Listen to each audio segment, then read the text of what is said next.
Ang sarap naman ito, Pancit Bicol. Ayan, nakasabar na. Dala ko pa yung galing Pinas. Sarap with kanin na mainit.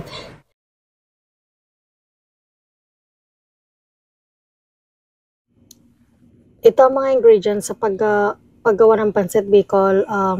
Karning baboy, optional, carrots, and then bawang kung gusto mo. Pero ako naglagay lang ako ng sibuyas. So, ayan yung ingredients niya. And, yung mantika naman, optional siya. Kasi kung may karne ka, pwede mo yung mantika ng karne, ayan na paminta and salt. So, pakuluan lang natin ang ating karning baboy para magmantika. Magluto na rin tayo ng kanin habang naghihintay tayo. So, ayan na. Para may kanin tayo after maluto ng ating Pancit Bicol. Masarap kasing iulam ang Pancit Bicol. Lalo na pag ang kanin mo ay mainit. Yummy.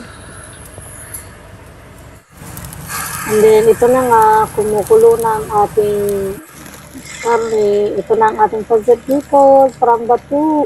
Fresh from Batu. And then, ayan na.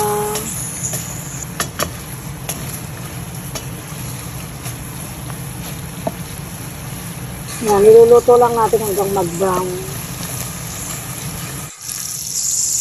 Ito na nga. Nagmantika na siya, kaya ano na, nilagay ko ng sibuyas. Ayan na siya. Ayan na, hinalo ko na yung ating sibuyas at ating karning baboy. So, lagyan na natin ng soy sauce or toyo. Konti lang, wag masyadong marami para hindi siya maalat.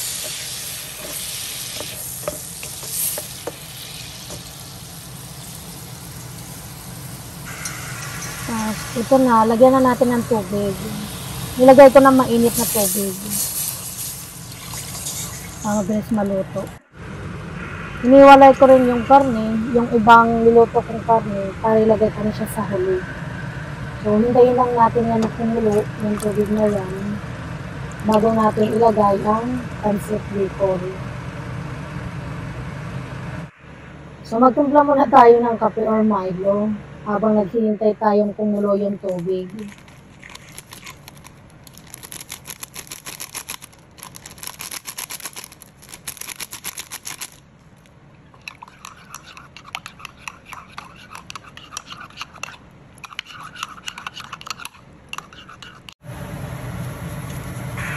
Ito na nga, kumukulo na nga siya, kaya lagyan na natin ng paminta.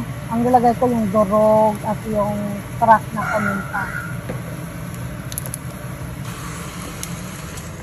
So, ayan, ilalagay na natin ang ating carrots para lumambot ng konti. Pwede naman yan ilagay mga carrots pag paluto na para hindi siya masyadong malambot at para ang carrots natin ay crunchy.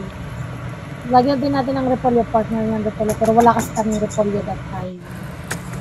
So, ayan na, dahil kumulo na ang ating tubig, inilagay na natin ang ating Pancit Bicol. Sarap nito, wala na pag-half cook. Tapos maraming sili. Yung kalamansi. So, ayan na. Iniwalay-walay lang natin para maluto talaga siya ng pantay-pantay. Kasi pag ganyan lang, hayaan lang natin siyang ganyan. Kaso lang hindi maluto na pare-parehas. Yung iba luto-luto, yung iba hindi. So, kailangan paniwalayin natin.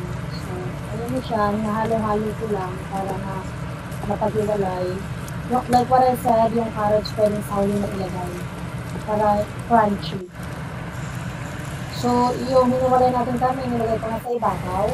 Tapos, yung tira natin, champurado, ininit ko na rin para di masayang.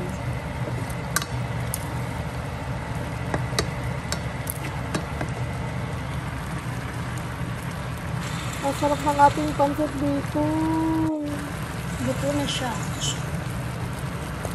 Pwede nang patayin ng stove kasi luto na siya. Maganda ang luto yung pag half cook. Maganda siya pag half cook lang kasi maraming siling kalamansi. Yan. So, ang ating kanin, luto na din ang ating kanin. At nainit na din masyado ang ating champurado. Try lang natin kumain ng pancit bicol lang. Kung kumain tayo na yung pancit lang, tapos nilagyan ng sili na binili ko sa pinsan ko kasi nagtitinda sila ng chili garlic sauce. Yan, maanghang siya. Sarap.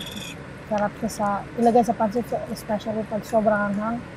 Tapos meron kang kalamansi, ilalagay mo, yummy. So, kumain muna ako ng pancit bicol na walang kanin. Para matry ko. Malamig or mainit na kanin, masarap sa pancit bicol. Tapos ayan, cassava roll na dinala ko from Pinas. Nadala ko naman siya, thank God.